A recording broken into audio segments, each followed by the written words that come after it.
اور اب آپ کو خبر دیں گے کہ ایم کیو ایم کوئی الائنس کرنے نہیں جا رہی. نون لیگ اپنے انتخابی نشان پر الیکشن لڑے گی. ایم کیو ایم پاکستان کے سینئر رہنما امین الحق کی پروگرام اب پتہ چلا میں گفتگو.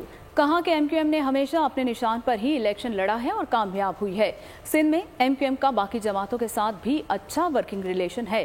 پی پی نے 15 سال حکومت کی. اب سندھ میں اینٹی پیپلز پارٹی سینٹیمنٹ پایا جاتا ہے.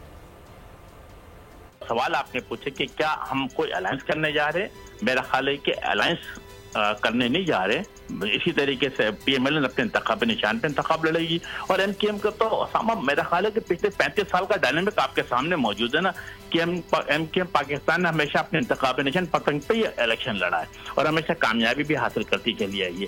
ایم کیو ایم پاکستان کی خواہش ہے. ایم کیو ایم پاکستان نے چاہتی ہے کہ تمام سیاسی پارٹیوں کے ساتھ مل کر کے ان معاملات کو آگے بڑھایا جائے. اور ہمیشہ ایم کیو ایم نے جب فرنٹ سے لیڈ کیا ہے ہمیشہ کامیابی حاصل کی. سندھ کے اندر پچھلے 15 سال سے جب پاکستان پیپلز پارٹی کے کرپٹ نااہل بیس حکومت نے حکمرانی کی ہے اب ایک anti Peoples Party sentiment Sindh میں پایا جاتا ہے. سبسکرائب کریں اور بیل دبائیں تاکہ کوئی خبر رہ نہ جائے.